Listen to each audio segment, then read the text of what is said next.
할렐루야. 올 한 해 하프타임이 지나가고 7월 첫 번째 주일 맥주 감사 주일 예배로 드리는 우리 모든 성도님들의 심령에 하나님을 향한 감사로 충만히 채워질 수 있기를 주님의 이름으로 축복합니다. 신앙인은 감사하는 존재로 이 땅을 살아가야 합니다. 이거 뭐 감사할 게 있어야 감사하지. 그렇지 않습니다. 감사는 눈을 뜨는 겁니다. 우리가 은혜에 눈을 떠야 하는 것처럼 우리도 감사에 눈을 뜨게 될 때에 수많은 감사의 제목들을 발견하게 되는 것입니다. 우리가 예전에 감사 챌린지라는 것을 진행했었지요. 평생 감사 그 책을 쓴 전광 목사님은 앞북을 치라 이런 말을 하기도 했습니다.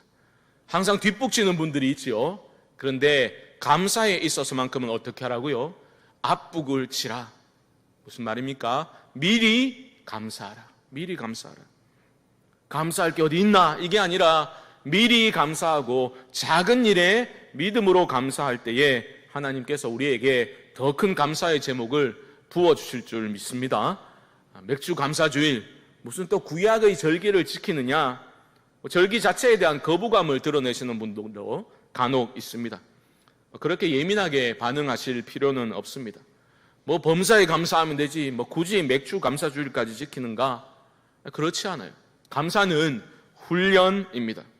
범사에 감사하기 위한 훈련으로 어떤 계기가 주어져야 하는 것이고, 우리는 그것을 구약의 절기이지만 그 정신을 이어나가는, 감사의 정신을 이어나가는 마음으로 맥주 감사 주일로 특별히 상반기를 마무리하고 하반기를 시작하게 되는 그 시점에 우리는 감사 예배를 드리게 되는 겁니다.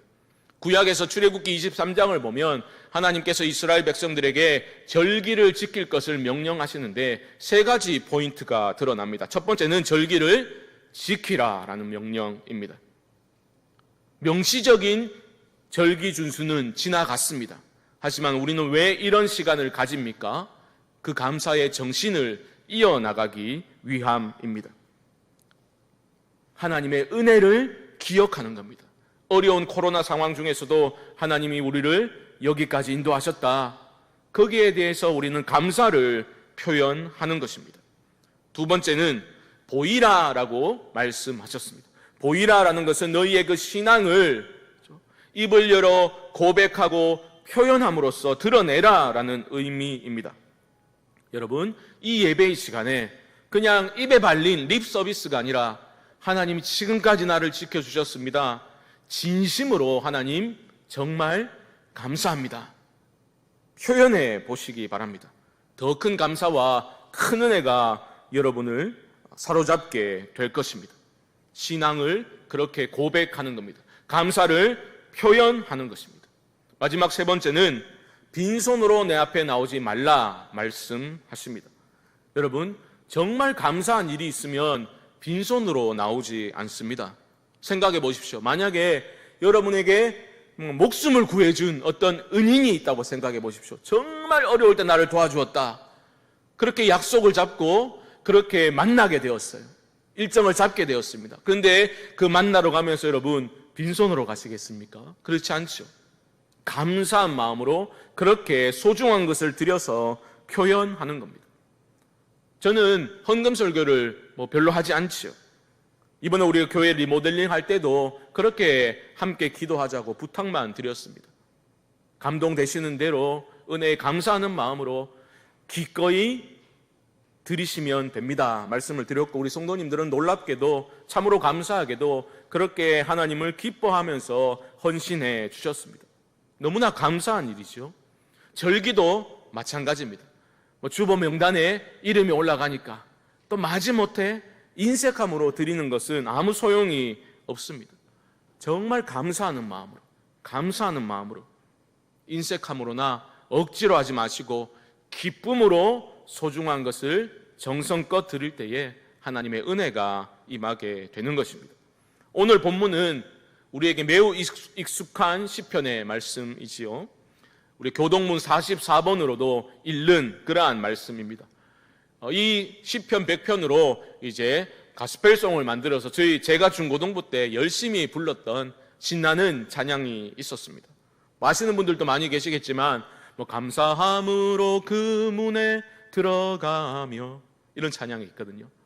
주님의 기쁨 하면 헤이 이렇게 우리가 수련해가면 힘차게 박수치며 찬송했던 그것이 기억이 납니다. 얼마나 감동적입니까 여러분? 감사함으로 그의 문에 들어가며 그의 궁정에 들어간다. 감사만이 행복의 열쇠라는 그 찬양 가사가 기억이 납니다. 유대인 격언에는 감사합니다라는 말이 혀에 붙기 전까지는 절대로 아이에게 아무 말도 가르치지 말라, 그런 격언이 있습니다. 감사는 그만큼 중요한 겁니다. 감사는 어떤 선택사항이 아니라 신앙의 본질입니다. 여러분, 내 신앙이 건강한가? 나는 좀 영적으로 성숙한 사람인가? 어떻게 측정할 수 있을까요? 여러 방법이 있겠지만 그중 중요한 방법 하나가 바로 내 감사 지수는 어느 정도인가? 매우 중요한 판단 기준입니다. 성령 충만한 사람을 보십시오. 진정으로 성령 충만한 사람, 그 삶의 모습에 감사가 가득 차 있음을 우리는 발견하게 될 것입니다. 아무리 기도를 많이 하고 각종 성령의 소위 문사를 체험한다 해도 그 사람과 대화해보면 원망과 불평이 막 쏟아져 나온다. 그 성령 충만이 아닌 것이죠. 여러분, 이런 감사는요, 내가 결단한다고 이루어지는 게 아닙니다. 다 건드리지 마라. 나는 오늘부터 감사의 사람으로 살 기다. 결단한다고 감사의 사람으로 살 수 있는 게 아니죠. 그렇다고 뭐 어떻게 되겠지, 교회 열심히 다니면 되겠지, 교회를 왔다 갔다 오랜 기간 동안 교회를 출입한다고 감사의 사람으로 변화되는 것 또한 아닙니다. 훈련이 있어야 됩니다. 훈련이. 감사는 훈련을 통해서 몸에 배도록 하는 게 중요한 거예요.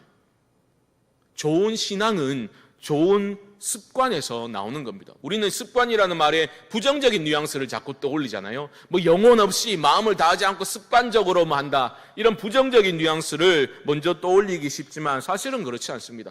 좋은 신앙은 좋은 습관에서 나오는 겁니다. 끊임없는 훈련을 통해서 감사를 생활화하려고 애를 쓰는 것, 하나님의 은혜를 기억하려고 애를 쓰는 것, 중요한 것입니다. 왜 그렇습니까? 감사는 하나님의 명령이기 때문에 그렇습니다. 뭐라 하셨습니까? 범사에 감사하라. 이는 그리스도 예수 안에서 너희를 향하신 하나님의 뜻이니라. 성도가 이 땅을 살면서 범사에 모든 일에 감사하며 살아가는 것이 하나님의 명령이요 우리를 향하신 하나님의 뜻이다라는 거죠. 그렇다고 우리가 하루에 뭐 입을 열어서 10,000번을 하나님 감사합니다, 하나님 감사합니다 10,000번을 복창한다고 감사의 사람이 되는 건 아닙니다. 방법은 무엇입니까? 주 안에서 감사하라. 그리스도 예수 안에서 너희를 향하신 하나님의 뜻이니라.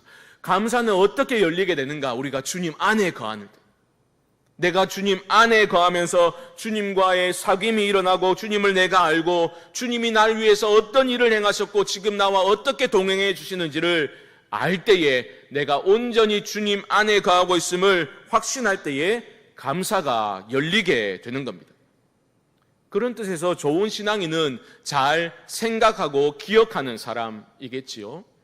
뭐 영어 단어 감사하다, thank라는 것은 생각하다 think라는 단어와 참 비슷하죠. 생김새가. 좋은 신앙인은 잘 생각하는, 잘 기억하는 사람들입니다. 올 한 해 코로나 때문에 참 힘들었습니다. 하지만 여러분, 지난 삶의 발자취들을 한번 돌아보십시오. 생각해 보십시오. 더듬어 보십시오. 감사할 일들이 우리 안에 많이 있지 않습니까? 감사의 훈련을 통해서 범사에 감사하는 자들로 여러분들이 세워져 나갈 수 있기를 주님의 이름으로 축복합니다. 마귀는 이 성도의 감사의 회로를 마비시키려고 끊임없이 미혹하고 있습니다. 열심히 방해 공작을 펼치고 있습니다. 말씀을 경외하고 말씀대로 순종하며 살아가는 것이 바보 같은 짓이라고 계속해서 거짓 메시지를 우리에게 주입합니다. 우리의 귀에 대고 속삭이는 거죠. 항상 낙심하라. 쉬지 말고 원망하라. 범사에 불평하라. 이게 마귀가 우리에게 들려주는 속삭임입니다. 뿌리치셔야 됩니다. 그러한 미혹의 말들을 뿌리치시고 여러분 어려운 일 당할 때에 오히려 문제가 있을 때에 더 큰 은혜를 구하시고 믿음으로 미리 먼저 감사하심으로 큰 승리를 누리실 수 있기를 주님의 이름으로 축복합니다. 오늘 읽은 시편 100편은 그야말로 기쁨과 환희와 감사로 가득 차 있는 시편입니다. 시인은 3절 말씀에서 왜 성도가 감사해야 하는가? 감사의 이유를 분명히 밝히고 있습니다. 3절을 보십시오. 여호와가 우리 하나님이신 줄 너희는 알지어다. 그는 우리를 지으시니요 우리는 그의 것이니 그의 백성이요 그의 기르시는 양이로다. 왜 감사하라고 말합니까? 감사의 이유가 무엇입니까? 우리는 알기 때문입니다. 알기 때문에. 무엇을 압니까? 여호와가 우리 하나님이신 줄을 알기 때문에 감사할 수 있는 겁니다. 여러 차례 말씀드렸죠. 성경에서 알다라고 말할 때는 단순한 이론적인 머리로 많은 지식을 뜻하지 않는다. 가슴으로 아는 겁니다. 체험으로 아는, 경험으로 체득하게 된, 깨닫게 된 체험적인 진리, 지식을 의미하는 것입니다. 이런 거죠. 진정으로 나는 하나님의 존귀한 자녀야. 하나님이 나를 사랑하셔. 하나님이 나를 붙들어 주셔. 나는 그의 백성이고 그의 기르시는 양이야. 이것을 우리가 확신하고 하나님이 내 인생의 목자이심을 알 때에 우리는 감사할 수 있게 되는 것입니다. 제가 목회를 하다 보니까 하나님에 대해서 우리가 어떤 이미지를 가지고 신앙생활을 하는가, 이게 정말 중요하더라고요. 어떤 분들은 하나님에 대해서 왜곡된, 그릇된 이미지를 가지고 신앙생활 하시는 분들이 생각보다 많이 있습니다. 지극히 엄격하시기만 한, 피도 눈물도 없는 재판관의 이미지를 하나님의 이미지로 가지고 신앙생활 하시는 분들이 계시다면 어찌 그 안에 자유와 기쁨이 있겠습니까? 내가 잘못하기만 하면 나타나가지고 잘못을 지적하고 결코 용서하지는 않고 우리가 도달할 수 없는 높은 목표와 기준을 끊임없이 강압적으로 들이밀기만 하시는 그런 하나님 이미지를 가지고 우리가 신앙생활을 한다면 어찌 그 안에 평안이 있겠습니까? 자유가, 기쁨이 그 안에 있겠습니까? 하나님에 대해서 바로 아셔야 돼요. 하나님의 올바른 이미지를 여러분 가지고 신앙생활 하셔야 됩니다. 우리가 잘 아는 시편 23편에서 다윗은 어떤 하나님으로 묘사하고 있습니까? 이렇게 시작됩니다. 여호와는 나의 목자시니 내게 부족함이 없으리로다. 여러분 한번 생각해 보셔요. 부족함이 없는, 내 삶에 부족함이 없는 그런 온전한 만족의 상태에서 나오는 감사라면 얼마나 풍성한 감사이겠습니까? 그런데 오늘날 사람들의 삶을 보면 몇십 년, 20년, 30년 전보다는 정말 비교도 안 될 정도로 좋은 환경 속에서 우리가 살아가고 있지만 많은 사람들이 만족을 느끼지 못하는 것을 보게 됩니다. 많은 사람들이 만족보다는 결핍의 지배를 받으며 살아감을 보게 됩니다. 왜 그렇습니까? 내 마음에 만족이 없는 이유가 무엇입니까? 이런 겁니다. 내가 월급 300만 원 받는다. 어떤 생각을 합니까? 야, 월급 600만 원 받는 사람의 인생은 어떨까? 진짜 무슨 걱정이 있겠는가? 이런 생각으로 살아가죠. 막상 600만 원 받게 되면 어떻게 됩니까? 야, 1000만 원 정도는 있어야지 쫓아가지고 못 살겠다. 만족이 없습니다. 왜 결핍의 지배를 받으며 살아갑니까? 행복의 크기가 소유의 크기와 일치한다고 믿고 살아가고 있기 때문입니다. 물질은 유한한데 물질을 향한 우리의 욕망은 무한한 거죠. 그러니까 만족이 없습니다. 놀랍게도 다윗은 결핍이 아니라 참된 만족을 누리며 살아갈 수 있는 방법을 우리에게 알려주고 있습니다. 여호와는 나의 목자시니 내게 부족함이 없으리로다. 여기에 있습니다, 여러분. 행복은, 만족한 삶은 내가 가진 소유의 크기에 좌우되는 게 아니라는 겁니다. 여호와 하나님이 내 삶의 목자이신가 아닌가, 여기에 달려 있다는 겁니다. 여호와가 내 삶의 진정한 목자가 되어 주신다면 우리 삶에 참된 감사가 임하게 되는 겁니다. 우리 내면에서 터져 나오는 감사가 일어나게 되는 것입니다. 사랑하는 성도 여러분, 요즘 여러분들은 누구를 삶의 목자로 모시고 따라가고 있습니까? 요한복음을 보게 되면 양은 자기 목자의 음성을 아는 거로 그의 이름을 부르면 따라간다라고 말하고 있죠. 여러분은 요즘 어떤 음성에 꽂혀서 살아가고 계십니까? 우리 주님의 목자 되신 주님의 음성을 청정하고 있습니까? 아니면 세상이 끊임없이 주입하는 허탄한 욕망의 소리에 귀를 기울이며 살아가고 계십니까? 선한 목자 되신 우리 주님을 청정할 때에 우리 안에 참된 만족이 임하게 됨을 믿음으로 받으시고 주의 음성을 청정하실 수 있기를 주님의 이름으로 축복합니다. 우리가 따라가는 목자이신 우리 주님이 선한 분이시고 우리의 삶을 목숨 던져서 생명을 주신 분이고 신뢰할 만한 분이라는 믿음을 가지고 따라가야 합니다. 목자를 따라가는 게 중요합니다. 확신이 필요합니다. 선한 목자이시고 내 삶이 선한 목자이신 우리 주님, 우리 하나님의 선하신 주권적 섭리 안에 내 삶이 있고 내 자녀들이 있고 내 가정이 있고 우리 교회가 있음을 믿음으로 받고 살아갈 때에 참된 만족이, 흔들림 없는, 두려움 없는 평안이 임하게 되는 것입니다. 선한 목자이신 하나님이 내 삶의 주인이시다 인정할 때에 감사의 눈이 열리게 되는 겁니다. 여러분 혹시 잠수종과 나비라는 영화나 책을 보시거나 읽으신 분이 계십니까? 저는 최근에 접하게 된 그런 내용인데요. 잠수종은 다이빙 벨, 그리고 우리 잠수할 때 종 모양으로 생긴 그런 기구를 말하는 겁니다. 나비는 곤충 나비이겠고요. 실화를 바탕으로 만들어진 그런 영화입니다. 프랑스의 유명 패션 잡지인 엘르라는 잡지의 최고 편집장인 장 도미니크 보비라는 인물의 실제로 겪은 사건을 바탕으로 만들어진 것입니다. 너무 잘 나가는 최고 편집장인 이 보비는 어느 날 아무 부족함 없이 그렇게 누리며 살다가 어느 날 갑자기 뇌졸중에 걸리게 됩니다. 그 영화는 시작하면서 보면 희미하게 뿌옇게 이제 싹 밝아지는 것으로 이제 보여지는데 눈을 떠보니까 전신이 마비된 거예요. 생각은 멀쩡합니다. 기억도 다 하고 사고도 아무런 문제 없이 다 생각할 수 있는데 신체는 완전히 전신이 마비되어 버린 거예요.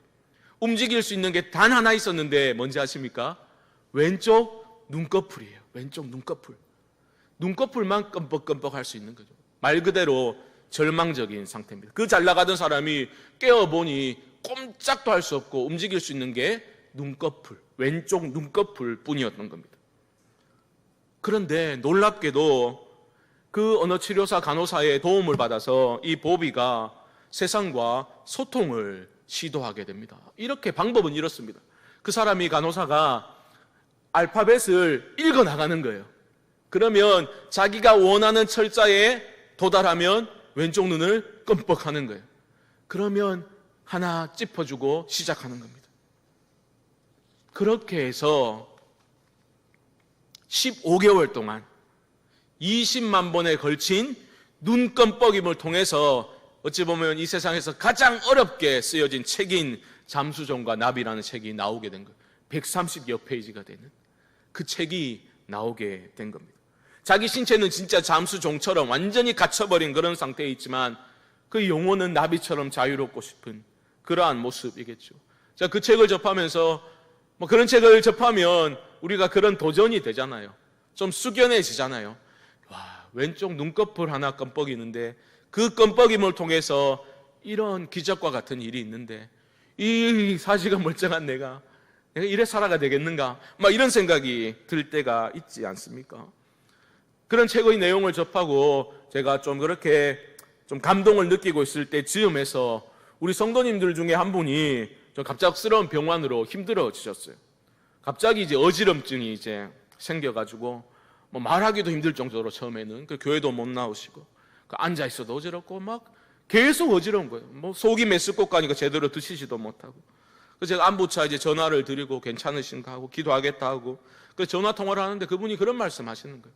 목사님, 그래도 이렇게 있으니까 감사한 일도 많이 있습니다. 그래서 하나님이 제 삶에 이런저런 은혜를 주시고 또 이렇게 사인을 주신 적도 있는데 제가 바쁘다는 핑계로 이런저런 것 하지도 못하고 미루었던 것들, 지금 이 시간에 기도도 많이 하고 찬송도 하고 그런 시간을 보내면서 얼마나 그래도 하나님 나를 사랑하시는지 감사하는 그런 감사의 제목들을 많이 발견하고 있다, 그런 말씀을 하시더라고요.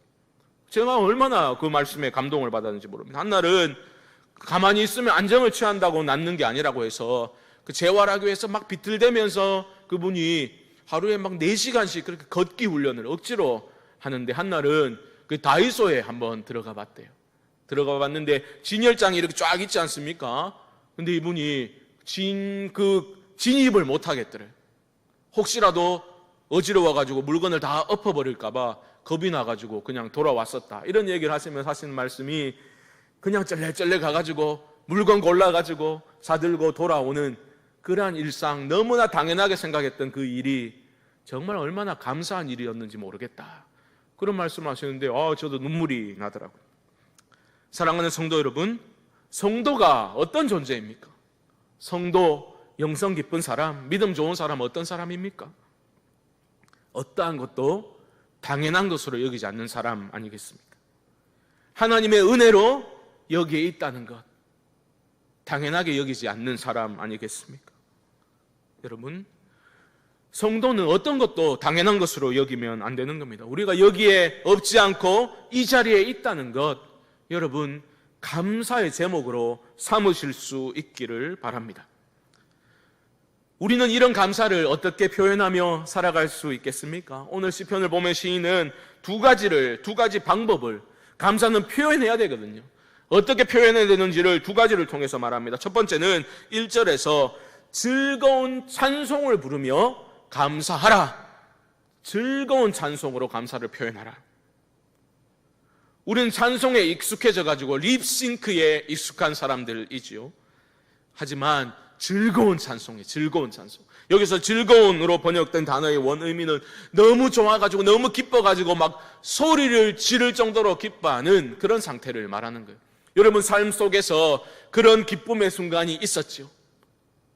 떠올려 보십시오. 우와, 나도 모르게 소리를 질렀던, 기뻐서 소리를 질렀던 그런 감사의 기쁨의 마음으로 즐겁게 찬송하라. 하나님께 감사하는 표현 방법입니다. 지난주 토요일에 저희 가정에 좋은 일이 있었습니다. 무슨 일인고? 책거리를 했어요. 책거리. 우리 가정예배를 시작합시다 해가지고 자녀가 어린 그런 가정에는 두꺼운 책을 한 권 선정해서 그 책으로 가정예배를 계속 드렸거든요. 몇 번 빠지지 않았던 것 같아요. 꾸준히 그렇게 가정예배를 드렸는데 그 책을 마치게 되었어요. 지난주 토요일에. 그러니까 책거리를 해야 된다, 그렇게 기뻐했던 그런 시간이 기억납니다.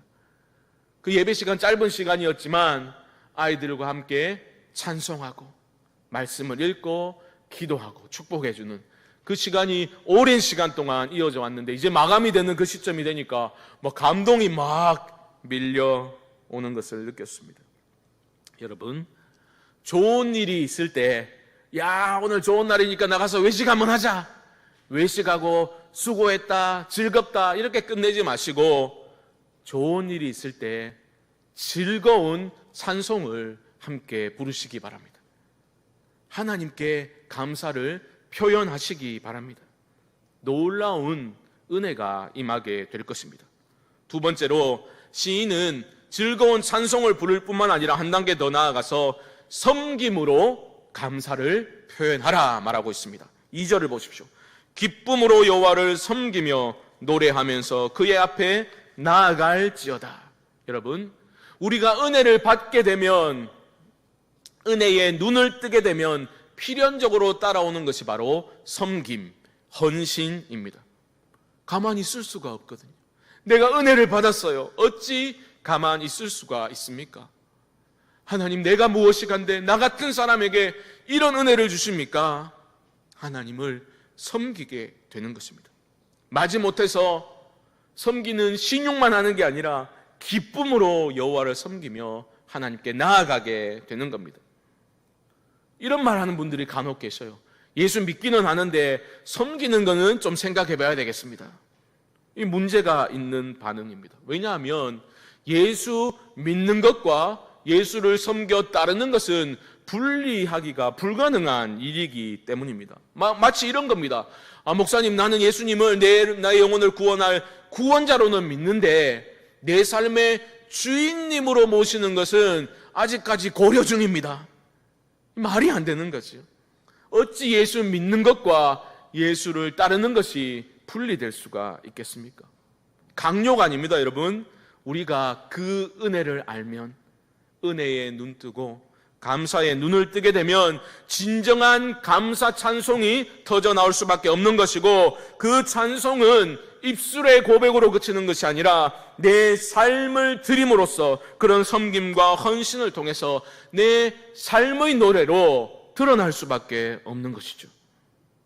저는 우리 교회 모든 성도님들께서 이처럼 감사에 눈 뜨실 수 있기를 바랍니다.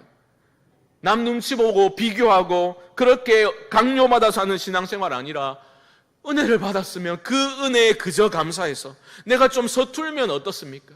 이것저것 따지지 않고 서툴더라도 진실한 마음으로, 내가 감사하니까 신실한 태도로 하나님을 섬겨 감사를 표현하실 수 있기를 주님의 이름으로 축복합니다. 이렇게 감사를 표현하고 감사의 이유를 확신하고 주를 높여 우리의 입술로, 우리의 삶으로 감사를 표현할 때에 우리가 깨닫게 되는 것이 하나 있습니다. 5절 말씀을 함께 읽어봅니다. 5절입니다. 시작. 여호와는 선하시니 그의 인자하심이 영원하고 그의 성실하심이 대대에 이르리로다. 아멘. 감사를 표현할 때 어떤 일이 일어나게 됩니까? 무엇을 깨닫게 됩니까? 하나님은 선하신 분, 하나님은 좋으신 분, 하나님은 변함없이 나에게 인자를 베푸시는 분, 우리 가정을, 우리 교회를, 다음 세대를, 이어지는 모든 세대를 하나님의 선하심으로 붙들어 주실 것을 믿게 되는 그런 깨달음이 우리 안에 일어나게 될 것입니다. 우리는 믿음으로 그런 일들을, 기적의 역사를 목도하게 될 줄 믿습니다. 이런 놀라운 감사의 능력을 경험하는 우리 모든 성도님들의 삶이 되시기를 주님의 이름으로 간절히 축원드립니다.